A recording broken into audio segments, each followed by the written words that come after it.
All right, so here we go. This is try two because the first time it didn't quite work. So I have pretty hot news here. We just found out that a VRE whistleblower not only sent out a blast to a bunch of veterans out of the Phoenix office, but also, wow, this is huge news. This veteran who was a vocational rehabilitation counselor just resigned. We have found out a lot. He revealed a lot of information about what is happening within VRND. I've covered it a lot. This is one of the crown jewels of VA benefits. It's something that helps veterans become doctors, lawyers, business executives, professors, psychologists, like you name it, this program can do it. And yet it has been completely choked off for the past year and definitely within the past 6 months. So what's going on? Well, now we know a little bit more, probably a lot more. So, hey, I'm your host, Benjamin Krause. I'm a veteran rights attorney. I'm also a journalist. We cover issues here about disabled veterans, veteran rights, things that are going on within Congress, within the agency, within America. So, we're going to talk a little bit today about a VRE whistleblower who not only quit, but on the way out the door, this particular veteran turned counselor, man, he just threw a Hail Mary to let everybody know what's going on. So I'm going to get into that. In this instance, the VRE, like I said, the counselor didn't just resign, but blasted every they use. In that system, this particular person laid out that these leadership are apparently engaged in like a numbers game. Sounds like they may be cooking the books, not sure. And that in addition to that, the actual counselors, the ones who are, and thank you, Robert, cybersecurity professionals as well, is something else that veterans are helped with. And so this is what the program does. It does a lot of amazing things. Unfortunately, it looks like LinkedIn isn't accepting the feed for some reason today. So we're going to be YouTube, Facebook only. So basically, what happened is this person was not only drowning underneath apparently an impossible or inhumane workload, he said, but in addition to that, the leadership is behaving like robots, and these folks are managing 240 cases without adequate support, which is crazy because the original caseload that they weren't supposed to go above, according to VA policy, was 125. So at a lot of offices, they have not only up to that amount, but double, and in some areas even more, right? And so meanwhile, me, like I'm a VA accredited attorney. I represent veterans in appeals, and I'm hearing these stories from all over the place. And when you see patterns like this, you wonder, something is happening. But without a look behind the curtain, which this VRC has apparently was thoughtful enough to provide us, now we have a little bit more. So I'm going to go through some of the highlights of what he wrote. I'm also going to read it because don't you want to know kind of what's going on? So here are the highlights of what he discussed. So we have hiring freeze and cancellation of the union contracts. Now, however you want to look at it, sometimes it's good, sometimes it's bad, depending on who's evaluating it. But what the person wrote, the VRC wrote, is, quote, "These offices are severely understaffed. The union's contract was canceled. There is a hiring freeze in place, and there is no help coming anytime soon." Now, that's interesting to me, end quote, because this means that we have no new staff coming in to deal with folks that are resigning. We have bigger backlogs that are growing, and there's no relief for veterans or counselors. Now, like it or not, veterans need help. Disabled veterans need help. And counseling is everything that this program is supposed to be about. What makes it different than the GI Bill is getting vocational rehabilitation services from the counselors that are trained to do it. These are individuals, usually with a graduate degree, sometimes a doctorate, who are helping veterans better understand the program and get their feet under them. It's super important. And this particular program is not doing it. And they're not hiring, which is interesting because they gave the impression that I was under the impression that there was a hiring ability. I was under the impression that the people that were in places were not going to be fired, or that they were going to have adequate support. And now we have leadership that is choking off the ability for these men and women to help veterans. They're not going to be able to do the job, folks. They're not going to be able to do the job. So what's going on? Now, this particular whistleblower also wrote, quote, robot leadership. And this is the quote: management in charge are nothing more than yes men / women robots, only concerned with the numbers and looking good for the director. So promotions there are apparently tied to quotas, which we knew, but it's nice to hear that we're not, crazy. We're not being gaslit here. It's actually happening. Well, we are kind of being gaslit because the leadership didn't want these counselors to admit to veterans why they couldn't get back to them in a timely manner. In addition to that, we have caseloads that are double the standard. So the standard was created under Eric Shinseki back in around 2012, 2011. And there were problems within VRNE at that time, and Congress got pretty upset. And so he instituted a cap on how many cases these counselors were supposed to have. Well, since then, we've had a bunch of dimwits, frankly, in leadership over the course of time. Not everybody, but there's been a fair amount of dimwits in there that have really been pushing greater system automation with artificial intelligence and other things. Well, folks, you can't, buy your way out of this. You can't buy technology to get veterans where they need to go. This particular program is, it's an amazing program when it works, but it needs humans. It is too unique. I've worked on appeals and other cases involving VRNE for over a decade, and I can tell you not one of those is the same. Not one appeal. And, that's true with a lot of things, but it's very true with VRNE. The program is very intense. It's very technical. You need to have people with adequate skills, with a graduate degree, helping veterans get through this. And instead, the trend over the past 20 years has been to move from using counseling psychologists originally to adjudicate the cases as far as the initial evaluation, to develop out the plan for what the veteran's going to do, to then rehab counselors. And nothing against rehab counselors, but that type of training tends to be a little bit lighter. It's still a graduate program, but it's not as detailed, and it's not a terminal degree like being a counseling psychologist, which is usually either a master's degree or a doctorate. And it has a lot of its own unique elements, including heightened counseling, heightened fidelity, and ability to do forensic assessments in a different way and get more detailed, more skilled, just like the difference between a physician versus a nurse practitioner versus a nurse. Yeah, they're all working in medicine, but if I'm going in for a surgery, you better believe I'm going to want a physician that's a surgeon, doing it. I don't want somebody that's just a physician. Definitely don't want a nurse practitioner cutting into me, and certainly not a nurse, okay? It's very important to recognize that not everybody can do the same job when it's hard. And right now we have a incredibly difficult situation with a ton of disabled veterans that have more exacerbated ratings than in the past. And in addition to that, we have AI gobbling up all the white collar jobs. So what are we going to do?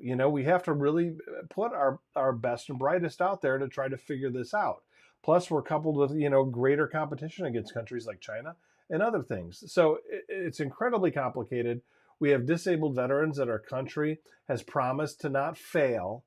And yet we have a VA system that is very clearly, at least when it comes to VRNE, failing, absolutely failing. And this is one of the best programs to help veterans become leaders in society. Why wouldn't you want this to work?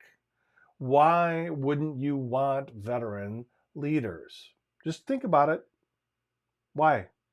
Why would you want veterans at the bottom instead of the top? Somebody's making this decision, all right? There are people that are making these decisions. So you got to ask yourself, why do you want disabled veterans to not be leaders?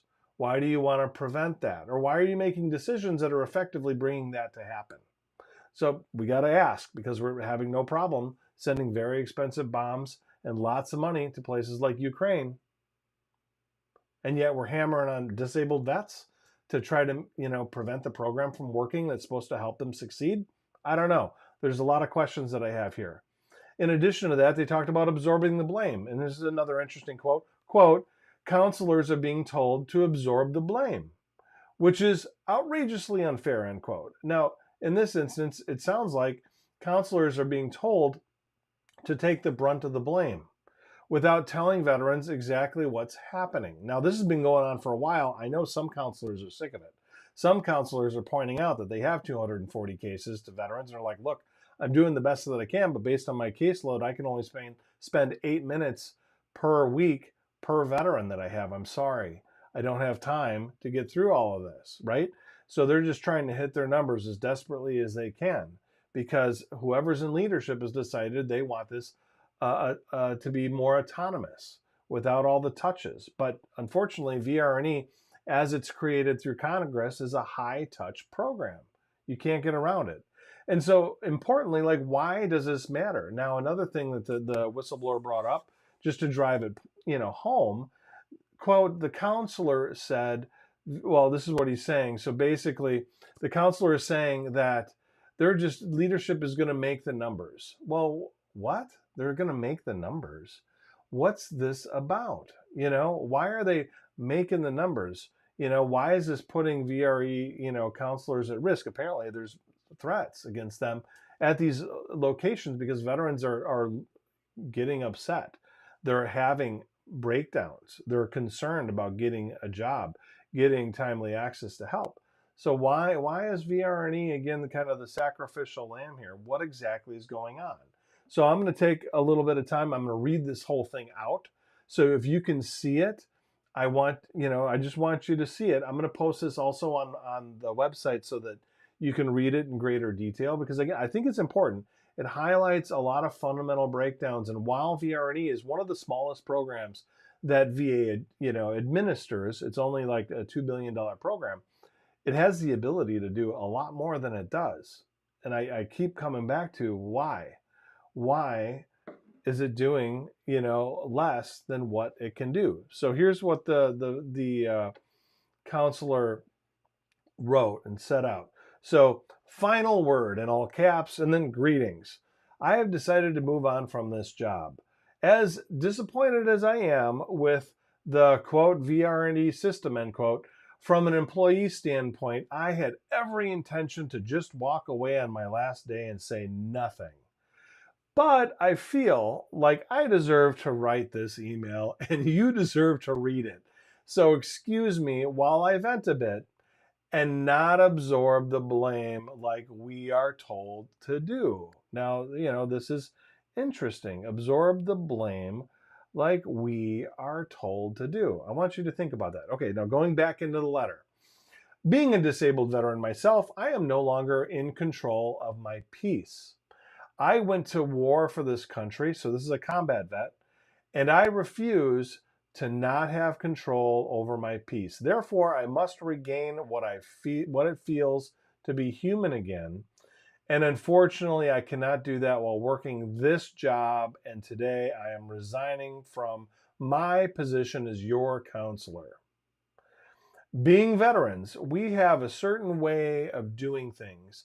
And I thought I would be able to do this job in a way that would truly help me and the veterans that served like me. The unfortunate part is VRE is a system that does not care about my bright ideas, the same way that the military was a system for us. But the difference is I don't feel like I am part of this system the way I felt like my voice was heard in the Army. Here, I am just one piece that tried to make it work with no voice. And in my opinion, this job is very disrespectful with the unrealistic expectations of a human to keep up with these inhumane caseloads. Now I'm going to pause there and I want to come back to this. He's talking about inhumane caseloads and that it's unrealistic and that he doesn't have a voice, but he felt like he had a voice in the Army. So apparently this veteran who served his country, combat vet, felt like he had more of a voice in the Army, of all places, than as a civilian having served his country, working in the same agency charged with caring for us? That's insane. What are they doing? Why is this program broken? I can only conclude it's broken on purpose. So why is that? Why don't we want veterans to succeed? At the end of the day, this kind of stuff hurts vets. You know, it hurts vets. We can ignore all of the other elements here that are dealing with, VRCs and their feelings.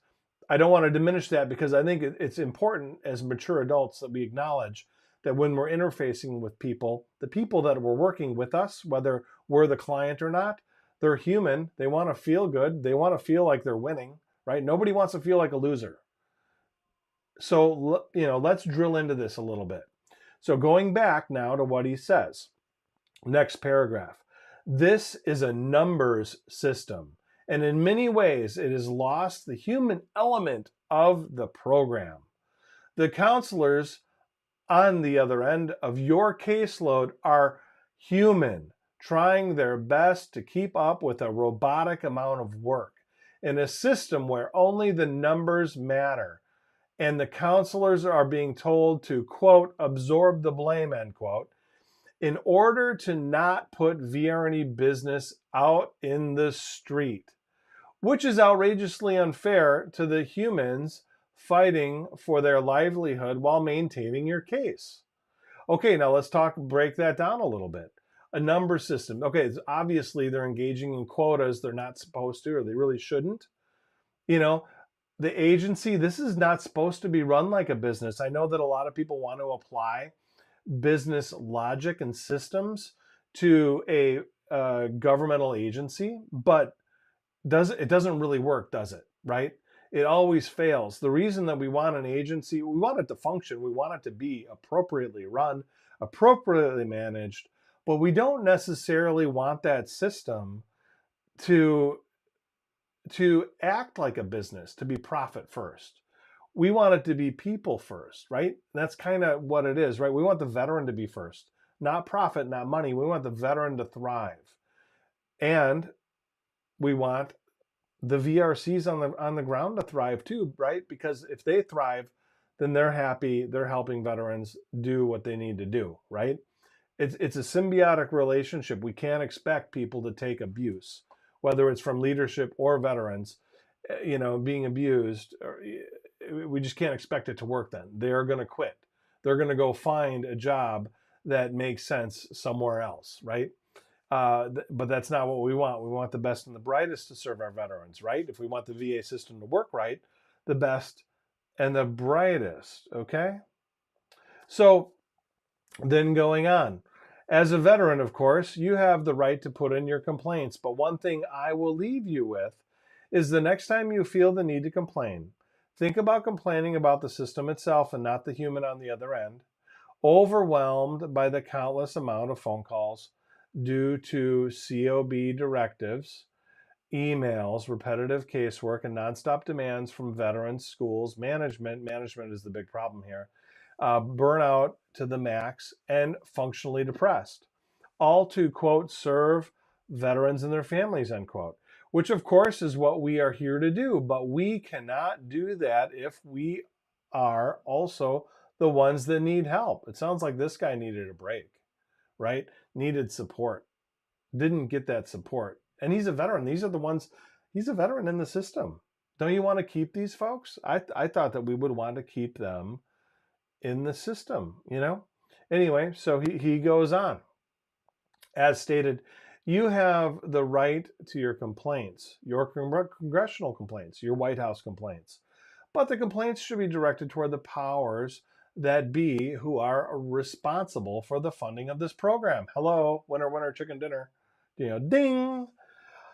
But the complaint, right, so they should be there, which needs to be a lot higher in order to serve veterans the way it should.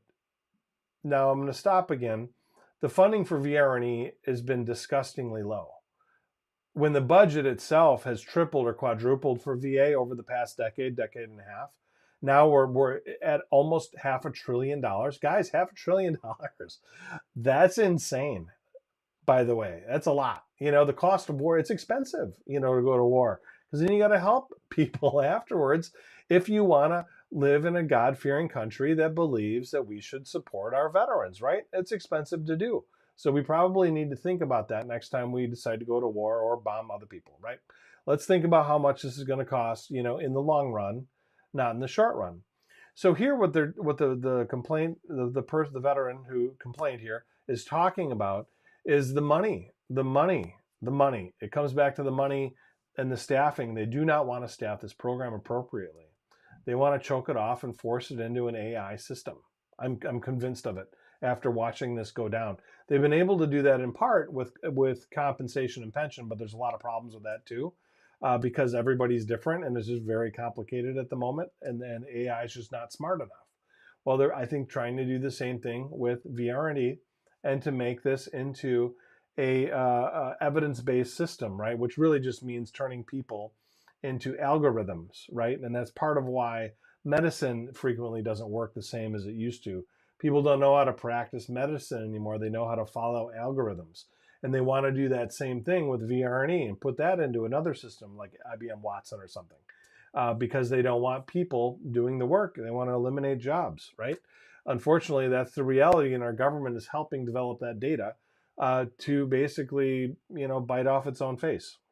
So anyway, the complaints to the local management, the congressional and the White House complaints need to be directed at the current system and to the right people. The lack of funding to employ enough people, the repetitive casework, and the large amount of jobs, paying invoices, entering your enrollment, ordering equipment, right? The list goes on, that a VRNE counselor is responsible for on a daily basis, only to be threatened with physical harm by veterans from waiting too long. This program has failed the veterans and the counselors, and because the numbers are still being made, now this part's important, quote, made due to the large caseload numbers, nothing will be done about it. The same way the Federal Reserve normally doesn't cut rates until after the economy starts to break. Well, that's an interesting point. He's saying that VRND is making their numbers. That to me sounds like he's alluding to VRNE leadership fudging the numbers so that they're hitting these marks, but really they're not, right? And so they're forcing their people in the field to hit the numbers when it's really failing. And this has been going on, by the way, for a long time. This isn't just a President Trump problem. VRNE has been having crazy backlogs in different offices for a couple years, right? I think it was like 10 to 18 months in San Diego for a while. It's a huge problem. And guess what? The problem is in the Office of Field Operations. So if you want to look at who the issue is at the foot of, it's the Office of Field Operations. It's not VRNE service, and it's really not the regional office. Staffing and everything comes out of the Office of Field Operation. They're the ones that are playing with the numbers. So if you want to, complain, that's the office, but they're largely under the radar. People don't really know who the leaders are there. So they don't complain about them because that's pretty convenient, right? Anyway, so this person goes on. Let's see here. Something has to go terribly wrong. And from the violent threats that VRNE offices receive across the country, we are not far away from something going very wrong. Okay? Yikes. This is not good. The numbers are being made in this system, so nothing is broken in the eyes of the powers that be. These counselors have to be one of the most disrespected groups in all of the federal government from all angles. That's true. And they're, being encouraged to lie, to cheat, to steal, frankly, in order to make these numbers. And it's disrespectful. It's horrific. I can't believe that this is the state of things right now, that we have this going on in this era of AI and all this fancy this and that with, $400+ billion going to this program or to the overall VA budget. And they still can't figure little old VRE out. Just can't figure it out. They just can't seem to hire enough people to do it right. Insane to me that this is still a problem. So going on, a 125 to 1 caseload number is an enormous amount of work, and these caseloads are never at that number. These counselors are currently dealing with inhumane conditions with caseloads of over 240 cases, new cases almost every week, and it's worse in other states. So He's at the Phoenix regional office, 240 cases there, it sounds like. There are other offices that are over 3. It's insane. You can't do this. And I'm going to address some of these issues here at the second because I know what's happening, but I'll talk about that in a bit. The management in charge are nothing more than yes men/women robots that are only concerned with the numbers and looking good for the director so they can be promoted. And they can only be promoted if the humans working these inhumane caseloads literally kill themselves to make these numbers. Don't let the title of counselor fool you. This is a case management job, not a counseling job. Now, there's more to this, but I'm going to stop there for a second. Case management job versus counselor job. Going back to what I said before, where counseling psychologists were the ones that had to do the counseling back in the day. And 20 years ago, VR&E started cutting back on hiring them because they were, expensive. They didn't want to.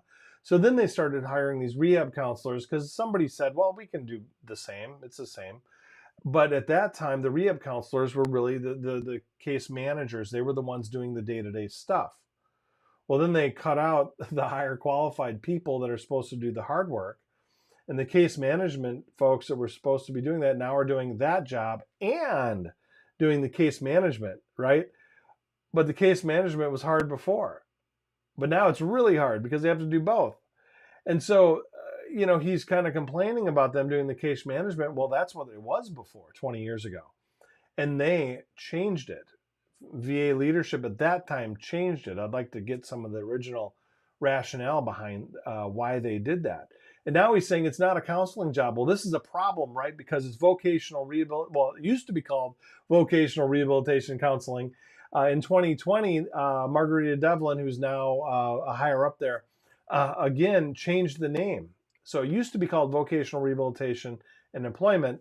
Now it's called veteran readiness and employment. I don't even know what that means. Nobody really knows what that means. Most people hate the name. But counseling is the name of the game for this program, and helping people through counseling services to help them become, independent to the maximum extent in the daily living and to gain and maintain suitable employment to the maximum extent feasible, right? That's generally the purpose. And in order to do that, if you're a disabled person and you need help, counseling is going to be the help. Otherwise, you might as well just have the GI Bill. What's the point? What's the point? Sad. So if you really feel like you need to complain to Representative Derek Van Orden. Now, I mentioned him in my last video. He's out of Wisconsin. He's a Republican, a Navy SEAL who became an actor, who then did 1 year and apparently dropped out of law school, and now is a representative for the fine state of Wisconsin, and is the one of the people responsible for oversight for VR&E at the House Committee on Veterans Affairs, right? Then he's also gets into other people to contact. Jay Obernolte of California, Representative Abe Hemedeth of Arizona. These are all people that can help with VR&E. Let them know what the problem is. But then he says, complaining, quote, complaining about the humans not being robotic enough to keep up with your everyday needs will not get anything fixed. It's tough, right? Because I've seen some counselors that do a very bad job who are, I'm surprised that they are human. They'd be great robots. But I've also seen some really great counselors who are fired. And to me, that's really sad. It's sad to see people that really want to do their best run into this problem. So then he concludes, being a graduate of the VR&E program with a master's degree, I will be forever in debt to this program and wish the outcome would have been different. I gave this job my all. And he went to being a rehab counselor, which is specialized just to get into this program. Until, quote, until it started to feel disrespectful. This was truly supposed to be my forever job. So for all it's worth, I hope this email at least help change the relationship of the veterans in this program and the humans doing their best to manage your case. And United States Army Sergeant, Air Defense Artillery, and then out is what he says at the bottom. So a couple things here, and I want to point out what is happening, right? So there's a couple things. First, they decided to dumb down the qualifications to make decisions in VRE. It used to be a counseling psychologist 20 years ago. This is very complicated stuff. It should still be a counseling psychologist today. But they stopped hiring counseling psychologists, and in 2016, leadership then said, well, gee whiz, we can't hire counseling psychologists. We're just out of them. So now we need to change the regs so that we can have rehabilitation counselors also do the feasibility assessments and other things. And so they changed the regulations in 2016 to allow this. Some of the veterans, including myself, fought it because I thought it was a bad idea. And come to find out another decade down the road, I was correct. But here we are, right? And so we have these other problems now. And one of the issues, too, is that we have people like Derek Van Orden, the representative from the fine state of Wisconsin. He argued at one of the last hearings for VRE that we should just dumb it down a little bit more and just have it be a bachelor's degree, right? Because the rehab counselors don't seem to be able to do it right. So what's the harm in having somebody with a bachelor's degree do it? Like, what the heck, right? Well, Derek Van Orden, I'm sorry, but that's stupid. That's a stupid idea. If you go to get a surgery, why don't you just have a nurse do it? I hear they're cheaper, right? More of them. Maybe they'll get the job done, right? No. You need somebody that really knows what they're doing. Because veterans are complicated, just like you were when you went to VRE. And when you used VRE, Mr. Van Orden, Representative Van Orden, when you used it, even though you only made it through 1 year of law school, you did use it here at St. Paul, Minnesota, and you used it, as a disabled veteran. I'm glad you did, but don't blow the program up now simply because you're somehow elevated in Congress to this role of HVAC committee oversight. Like, man, don't ruin it for other vets. This is a great program. It's been a great program. It was a great program for me, helped me become a leading veteran rights attorney here in the fine state of Minnesota, right? I like it here. I like doing this job. I like helping veterans all across the country with their VRE appeals. I would really like it if you would staff the program correctly and stop blasting them and actually address the senior VA leadership, which is completely under the control of the Trump administration right now, and make it happen. You guys are on the same team. We're supposed to be all veterans here. We're on the same team. Just fix the program. Have people that are competent working there, right? If you need to hire more counseling psychologists, there are tons of them out there. Go hire them. Make an incentive program that's appropriate. Get them in, right? Start funding this training. I'd be willing to even consider it. Nah, not really. I kind of like being the good guy for the veterans, frankly. But I really think that you guys should probably do that. Now, here's the real deal, folks. Behind the scenes, here's also what's been happening. So for the past 20 years, VAOIG has been nailing VRE and making the program very difficult to administer. And now, in order to get your claim through, it goes through multiple checks to be granted. It's very easy to deny. That's pretty quick. But it's very difficult to approve. And it's got to go through 1, 2, and even 3 layers of approval to get through that system because of what VAOIG has done.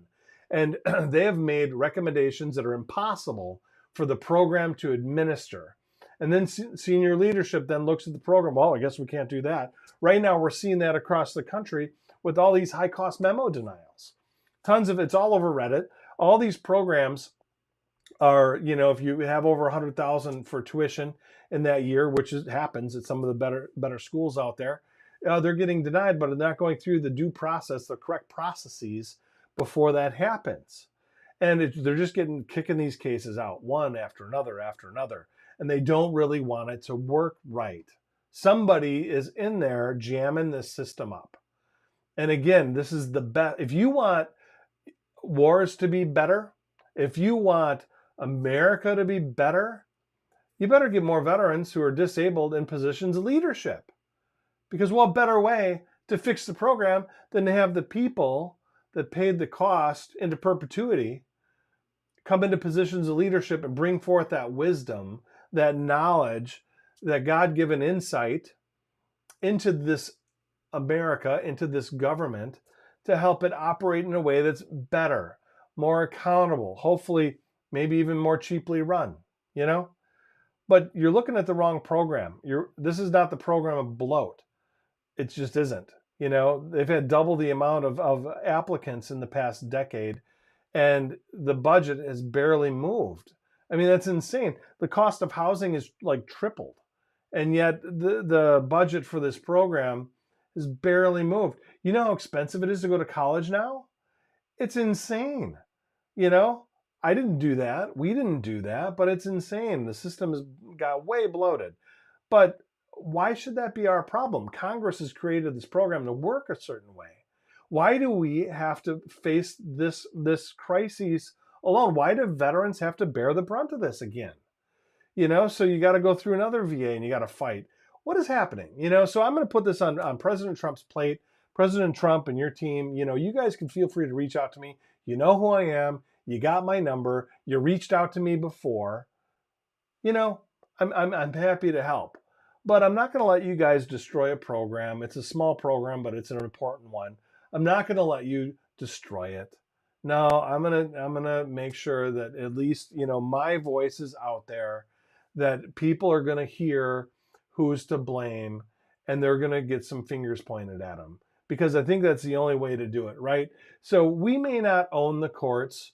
We may not own the mansions and the Mar-a-Lagos. We may not own all of this stuff. But you know what? We do have the courtroom of public opinion. We still have that. We can still talk. We have the First Amendment still, you know, thankfully. Uh, Many of us fought for it, and we're still working at it, right? So while we still have that First Amendment, we're still going to be talking about it. We're still going to be pushing for it. But I'll tell you, Derek Van Orden and all your friends, you guys need to fund this program better. That's what Margarita Devlin said, more or less, paraphrasing.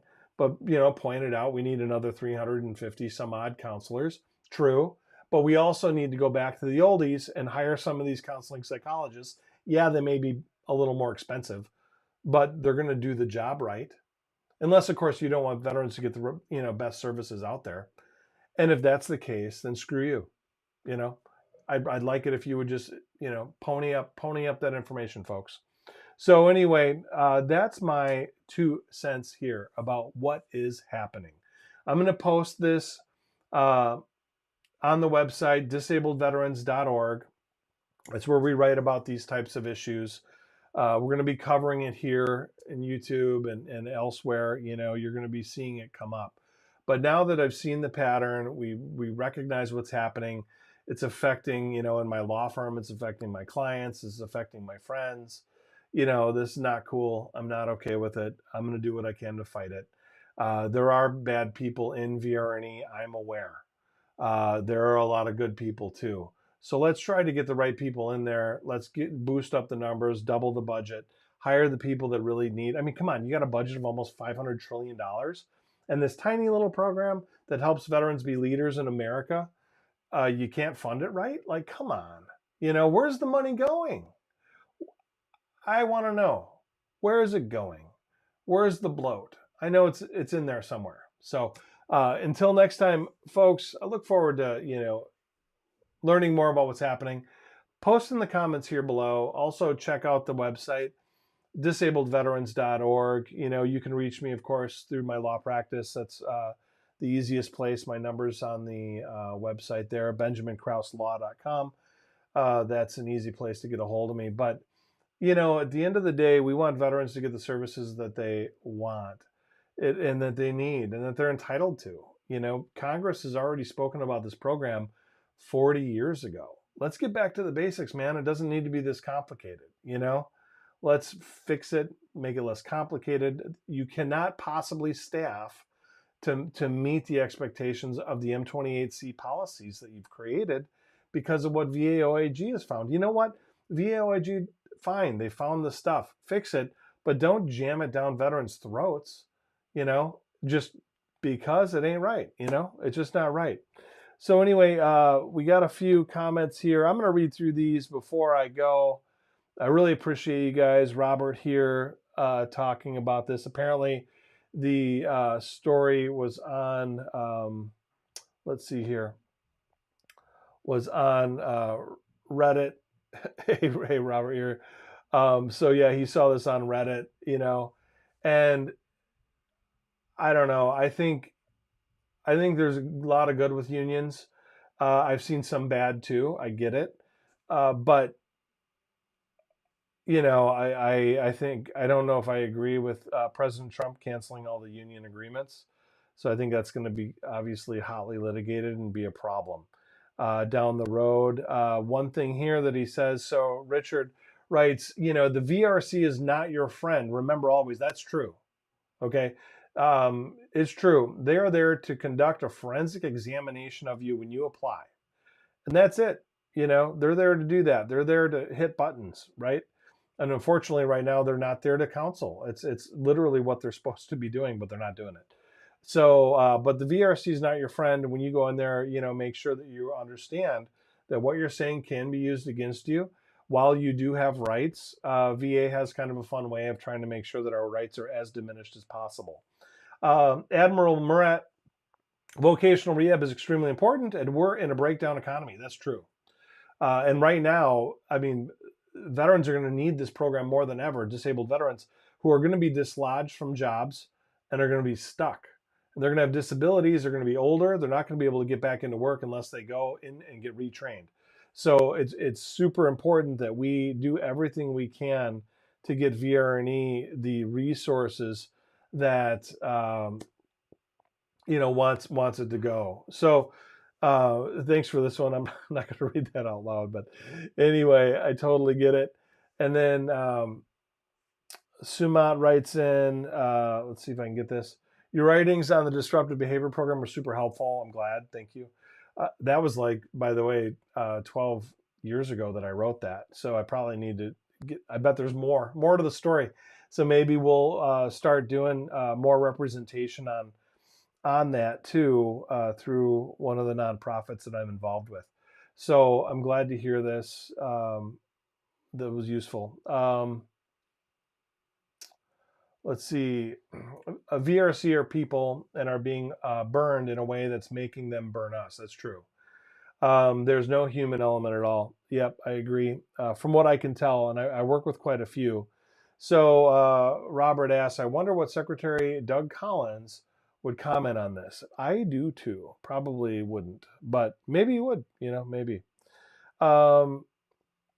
So this makes it hard for voc rehab counselors to get back to veterans for questions. Yes, it's true. Or they are in their transition from a bachelor's to a master's program, which is part of their track, right?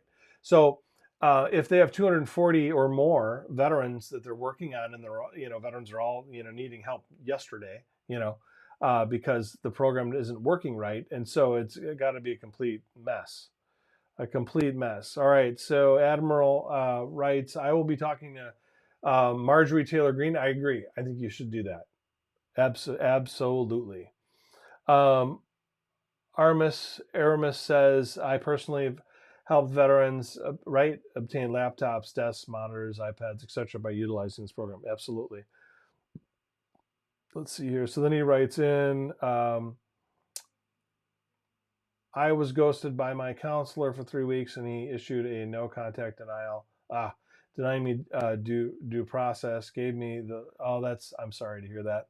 Yeah, it's gave me the easiest HLR of my life, right? So Marcos writes in, hope you're well.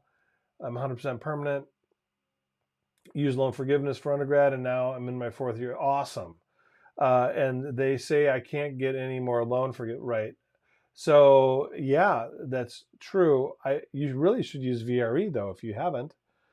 Get into VRE. If you can get them to approve your program, Marcos, it's possible to get the retroactive induction where it covers all of the training. So then you would wipe out the need for the debt, which would be pretty great. So let's see here. So the counselors here in Georgia use a fake phone number, right? Intermediary, so you can't contact them. I've heard this. Makes sense. They also have it set up for direct voicemail. Yep. Yeah, it's a mess. Then VREO in Florida has their contact info hidden.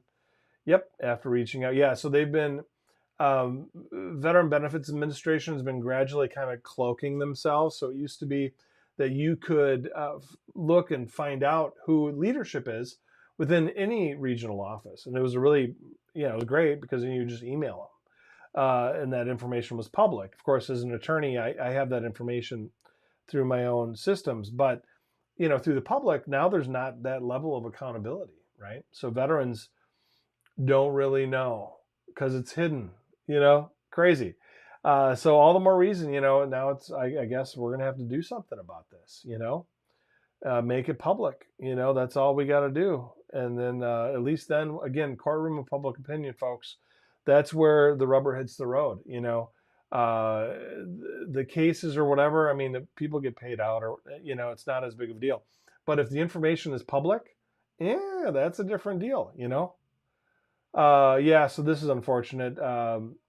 Veteran, freaking out at the offices. I think it's becoming a reality. I think that's on purpose, though. I've thought that for a long time, that there's a desire to kind of turn the heat up on vets so that we behave poorly. And so we got to really be looking out for one another to make sure that we're really behaving in a professional manner. I mean, at the end of the day, you have no right to abuse anybody. I don't care who you are, whether you're a counselor, a veteran, a mom or a dad, whatever. You, Mr. and Mrs. Veteran, have no right to abuse anybody. The Bible forbids it. I'm sure the Quran has similar statements in there about it. Most religions tell you that you can't be abusive. Don't be abusive, right? I've been digging very deeply into Old Testament scripture lately and some New Testament scripture too. And it's really clear about how to behave. Read through Proverbs, all of it. Go through it and do one chapter a month, do a 30-day challenge and read it. It's really clear how to behave. And that advice is as old as 5,000 years old or however old, and it's the same today as it was then. You can't lose your temper. You can't take it out on other people. It's wrong. It's, in the Christian faith, it's a sin. Don't do it. Kirk Gray asks, how can I get a master's after my bachelor's? So this is the wrong type of question. This is not a, how can I get this? It is, you have to have an employment handicap to qualify. And in most instances, you need a serious employment handicap to get graduate education approved, right? Well, a lot of veterans have a serious employment handicap because the criteria is actually not terribly onerous. You need to have an employment handicap first, right? But then second, you need to have a vocational impairment, and then that vocational impairment must be considered significant, right? Well, most veterans with over a 30% rating, just as an example, are going to have a significant vocational impairment. How could you, if you think about any of the ratings you've ever seen, if there's any one thing rated 30%, that's usually going to be moderate symptoms in nature, even mild. In some instances, it's still going to be detectable, right? Capable of perception. I mean, significant, it just really means, not significant, insignificant rather, or at least that's, part of the opposite. So what is insignificant? Well, it's barely perceptible, or maybe not perceptible. Well, if it is perceptible, right, measurable, strong odds it could also be significant, right? It's a disability, right? It's an injury. It's documented. It's proven. It's in your file, So so I'm just kind of going through here. So point is, with that last question about master's degree, the argument needs, VRE is finally figuring out what I've been saying for over a decade. The bar for the program is not entry-level employment, but I guarantee you talk to most offices and they're going to say, well, we're only required to help you up to an entry-level employment. That's false. It's not what the regulation says. It's, they have to train you up to an appropriate level, generally recognized as necessary to get you into an appropriate level of suitable employment. There's a lot of nuance there, right? It's not just entry level. So if you're a disabled veteran with kids, you're 35 years old, and you have a 100% rating, entry-level employment, which is basically employment that a new college grad would get that's 21 years old, It's not going to be available to you. They're not looking for a 35-year-old. They're looking for a 21-year-old out of college, or something like that. It's just not there. So anyway, I have heard that hopefully VRE is going to be moving in a direction where they're actually going to be implementing the regulations and not just this nonsense, these policies and whatever that are problematic. So I just want to point that out. So we're going to be, so Admirable is saying false. I'm not sure what he's referring to, but the point is that your vocational goal must be appropriate, and then the level of training must get you to that level. If you have a serious employment handicap, VRE is obligated to train you to a higher level than what is generally considered necessary. And there's three different criteria to get into that deal with feasibility of appropriate jobs, availability of employment options, and then also, which are kind of the same thing, and then competitive disadvantage. And the additional training must help you overcome the competitive disadvantage against non-disabled applicants, at least somewhat. So that's it, right? So the suitable employment, the training must be appropriate for suitable employment, which is not entry-level employment usually. This is going to be employment at an appropriate level. And I'm not quoting it, but I just, you can look it up. It's 38 CFR 21.72, and then read it very closely. And this describes what the regulation is. And the regulation was created by VA. This is VA's regulation. They created this looking at the statute and then interpreted that into that regulation, but VR&E just won't. I can't tell you how many times I've tried to get a regional office, including like St. Pete's is probably a frequent offender, to acknowledge and address and discuss that criteria, and they avoid it. They will not address it. I've frequently seen them literally omit that when they quote regulations to veterans and keep veterans in the dark, which is crazy. I mean, it's such a due process violation, notice violation. I mean, it's insane what these people do to veterans. So when I look at, this unfortunate resignation email, which is sad, I have, 10 years of experience seeing counselors chew up and spit out veterans like crazy. And the ones that do chew up and spit out veterans are the ones that get promoted. And so it's no wonder VRE is screwed up right now. They promoted the baddies, okay? Hey guys, guess what? You promoted the baddies, okay? Way to go. And that's why the program doesn't work. You got a bunch of counselors in there that are frequently either stressed out, can't do the job right, or they're the baddies. And the baddies are the ones that tend to get promoted, unfortunately. Not everyone. There are some good, good VRE officers out there, but a lot of times it's the baddies, the ones that suck up to management that get promoted.